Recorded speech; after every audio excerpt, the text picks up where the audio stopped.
বৈশ্বিকভাবে গণমাধ্যমের স্বাধীনতা সূচকে গত বছরের তুলনায় 16 ধাপে গিয়েছে বাংলাদেশ। তবে সূচকে এবারও বাংলাদেশের স্বাধীন সাংবাদিকতার পরিস্থিতি বেশ গুরুতর হিসেবে চিহ্নিত করা হয়েছে। শুক্রবার 2রা মে রিপোর্টার্স উইদাউট বর্ডার্স RSF 2025 সালের সূচকে এমন তথ্য প্রকাশ করেছে। 33.7 স্কোর নিয়ে 180টি দেশের মধ্যে সূচকে বাংলাদেশের অবস্থান 149তম। 2024 সালের সূচকে বাংলাদেশের অবস্থান ছিল 165তম। এর আগের বছর ছিল 163তম। 2018 সালের পর এই প্রথম সূচকে 150-এর ভেতর অবস্থান করছে বাংলাদেশ।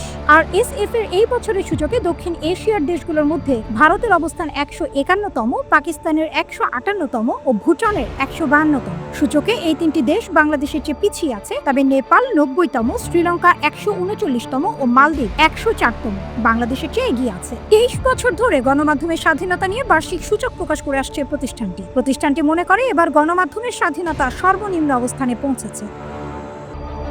প্রতিবেদনে বলা হয়, সূচকের ইতিহাসে প্রথমবার বিশ্বের অর্ধেক দেশের জন্য সাংবাদিকতার অনুকূল পরিবেশ খারাপ হিসেবে চিহ্নিত হয়েছে। 1/4-এরও কম দেশে পরিস্থিতি সন্তোষজনক। সূচকে 2024 সালে 11 ধাপ পেছানোর পর এবছর আরও 2 ধাপ পিছিয়ে যুক্তরাষ্ট্র 57তম স্থানে অবস্থান করছে। এই সূচকে দেশটির অবস্থান এখন পশ্চিম আফ্রিকার যুদ্ধবিধ্বস্ত দেশ সিয়েরা লিওনেরও নিচে। আর RSF এর মতে দ্বিতীয় দফায় প্রেসিডেন্ট হিসেবে দায়িত্ব নেওয়ার পর ডোনাল্ড ট্রাম্প যুক্তরাষ্ট্রের সংবাদ মাধ্যমের স্বাধীনতায় আশঙ্কাজনক অবনতি ঘটিয়েছেন, যা দেশটির জন্য স্বৈরাচারী শাসনের ইঙ্গিত দেয়। টানা নবমবারের মতো সূচকের শীর্ষে অবস্থান করছে নরওয়ে। এবার দ্বিতীয় ও তৃতীয় স্থান দখল করেছে এস্তোনিয়া এবং নেদারল্যান্ড।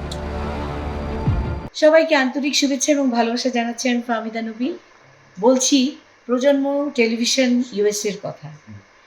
প্রবাসে যখন বাংলা চ্যানেল হয় তখন আমাদের মন ভরে যায় এবং মনে হয় যে আমরা অনেক বাঙালি প্রবাসে থাকি যারা নিজেদের অনুষ্ঠান দেখতে চায়, এবং সবচেয়ে বড় কথা যে USA-তে অনেক বাঙালি আছে যারা খুব ভালো গান গায়, ভালো কাজ করছে।